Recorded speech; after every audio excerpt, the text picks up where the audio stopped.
Hello friends, कैसे हैं आप सब। आपने पुराना वीडियो ये इसके पहले वाली वीडियो जरूर देखी होगी। मेरा ये अनुमान है कि वो आपके सी यू क्यू पी 11 और एच यू क्यू पी 21 के लिए इम्पोर्टेंट था, तो अनुमान ये है कि आपने देख लिया होगा। क्योंकि ये करंट के टॉपिक्स भी हैं, इससे बहुत बार क्वेश्चन आ चुके हैं, इन सब से मैच करने के लिए देता है।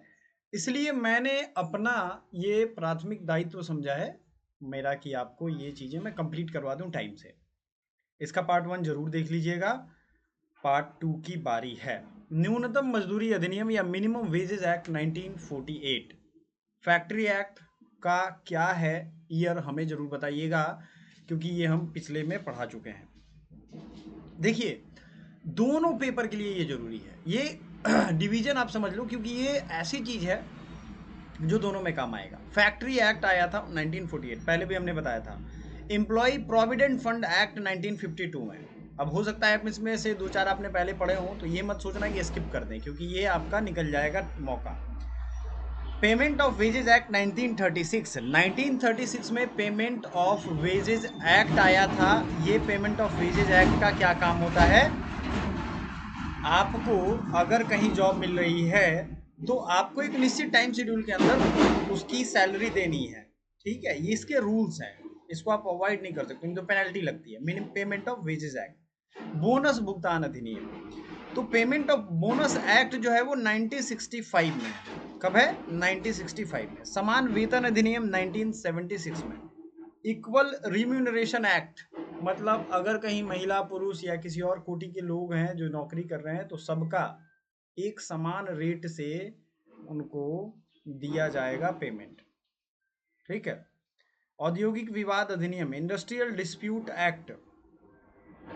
इंडस्ट्रियल डिस्प्यूट एक्ट क्या होता है? आपने देखा होगा, सुना होगा कि हरियाणा में जो मारुति सुजुकी की फैक्ट्री थी, उसको लोग आग लगा के, वहाँ के मैनेजर को उन लोगों ने आग लगा दिया था। बहुत उसमें परेशानी हुई थी। ये चीज़ आपको ने सुना होगा, पहले भी सुना है ना। तो ये चीज़ आपको नया तो नहीं सुनना है, लेकिन आपको हम बता दें, इंडस्ट्री में और भी तरह के डिस्प्यूट होते हैं। ठीक है, ये याद रखिएगा। इन सब डिस्प्यूट्स से अगर बचना है, इन सब डिस्प्यूट से, तो ये सारे नियम आपको जानने पड़ेंगे, मतलब जो लोग लॉ कर रहे हैं या उनके लिए। बट ये इंडस्ट्रियल डिस्प्यूट एक्ट 1947 में आया था। औद्योगिक रोजगार अधिनियम 1946 में, या हिंदी में कहें, इंग्लिश में कहें, इंडस्ट्रियल एम्प्लॉयमेंट स्टैंडिंग ऑर्डर्स होते हैं। लेबर इन्फोर्समेंट डिपार्टमेंट होता है, आपने हर जिले में देखा ही होगा। उनके लिए ये काफ़ी काम आता है। Industrial employment standing order 1946। Contract labour regulation and abolition act 1970। जो हम लोग कॉन्ट्रैक्ट करते हैं एक दूसरे से, उनके लिए, जैसे आप कहीं नौकरी कर रहे हो तो उनके लिए कॉन्ट्रैक्ट बनाया जाता है, बहुत सारे चीज़ों में बनाया जाता है। ठीक है, तो कॉन्ट्रैक्ट लेबर के लिए अलग रेगुलेशन है, एबोलिशन है 1970। प्रवासी श्रमिक अधिनियम, inter state migrant workman act 1979। Inter migrant क्या होता है? इंटर स्टेट माइग्रेंट क्या होता है? एक स्टेट से जो दूसरे स्टेट में जाते हैं। मैंने आपको पिछली बार भी बताया था, माइग्रेंट वर्कमैन का एक्ट है 1979 में। माइंस एक्ट, आपने कोयले की माइंस के बारे में सुना होगा। रेत का माइन होता है, बहुत चीज़ों के माइंस होते हैं। तांबे की माइन होती है खेतड़ी में, जो है जीके जीएस जब पढ़ोगे तो आपको पता चलेगा। इन सब में एक चीज़ कॉमन है कि इनके लिए जो एक्ट है 1952 में। बाल श्रम निषेध एवं अधिनियम, विनिमय अधिनियम 1986 में ये आया था। Child labour regulation and prohibition act 1986 में। महिला यौन उत्पीड़न अधिनियम 2013 में। Sexual harassment of work place, women at work place act 2013 में। ठीक है।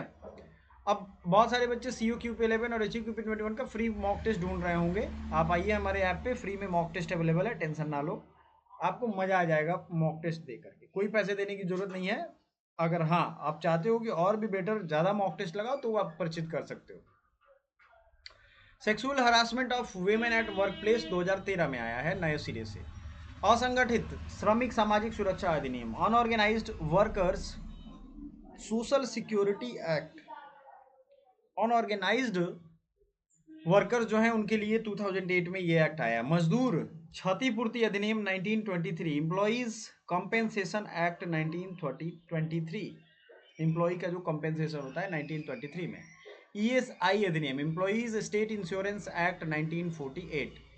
मातृत्व लाभ अधिनियम मैटरनिटी बेनिफिट एक्ट 1961 में। श्रम कल्याण कोष अधिनियम लेबर वेलफेयर फंड 1965 में है।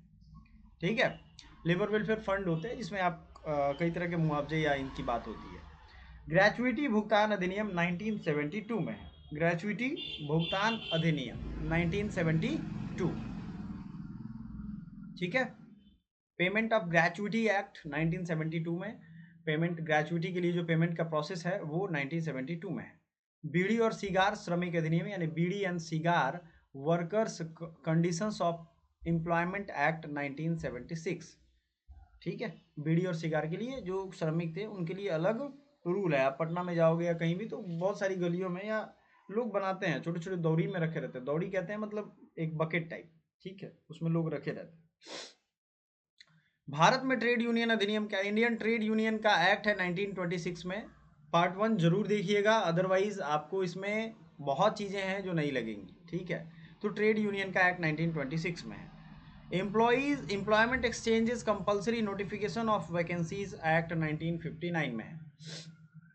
एम्प्लॉयमेंट जो है कंपल्सरी एम्प्लॉयमेंट उसकी जो नोटिस देनी है उसका एक्ट क्या है 1959। अंतर्राष्ट्रीय श्रम संगठन यानी इंटरनेशनल लेबर ऑर्गेनाइजेशन से रिलेटेड जो अधिनियम है उनको भी देख लेते हैं। Sexual harassment of work place of women at work place prevention prohibition and redressal 2013। वेतन संहिता कोड ऑन वेजेस 2019 में है। 2020 के नए श्रम न्यू लेबर कोड जो आए हैं, ये मैंने आपको बोला था, जैसे कोड ऑन वेजेस चेंज हुआ है, औद्योगिक संबंध संहिता इंडस्ट्रियल रिलेशन कोड 2020, सामाजिक सुरक्षा संहिता सोशल सिक्योरिटी कोड 2020, व्यावसायिक सुरक्षा एवं कार्य स्थिति संहिता, ये भी occupational safety and health working condition code बना है। श्रम कल्याण मजदूर अधिकारों से जुड़े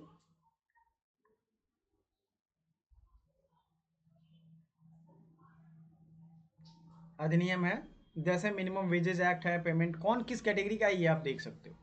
समान वेतन अधिनियम, सारा चीज़ अब रिवीजन वाला ही आएगा आपको, और जो रिसेंट में है, क्योंकि इसको कैटेगराइज करने के मैंने आपके रिवीजन के लिए डाल दिया है। देखो बार बार चीज़ें आ रही हैं, इसका मतलब ये थोड़ी ना है कि गलती से रखा है, नहीं, कैटेगराइज कर दिया है हमने।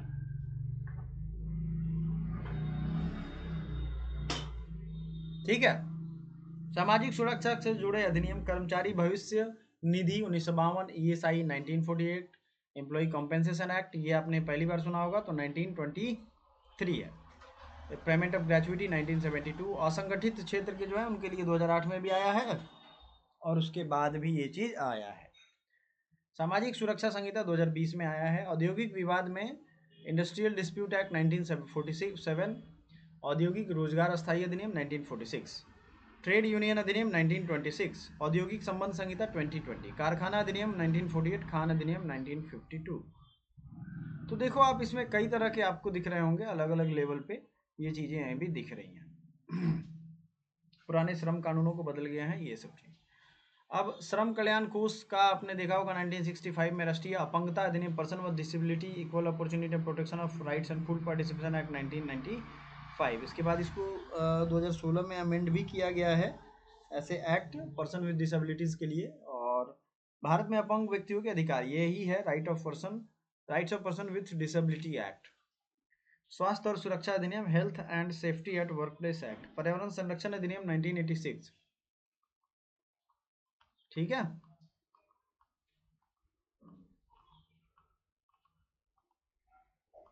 तो आपको ये पार्ट 1 और पार्ट 2 अगर देख लोगे तो मैक्सिमम इस पार्ट के क्वेश्चन हो जाएंगे। लीगल अवेयरनेस एक पार्ट है COQP11 में, उसमें भी जरूरी है ये, क्योंकि इतनी अवेयरनेस आपको रहनी चाहिए। 2-4 क्वेश्चन भी अगर आ गए तो एक क्वेश्चन 4 नंबर का है, तो महत्व ज़्यादा है एक एक क्वेश्चन का, तो स्किप आप नहीं कर सकते हो। Thank you so much.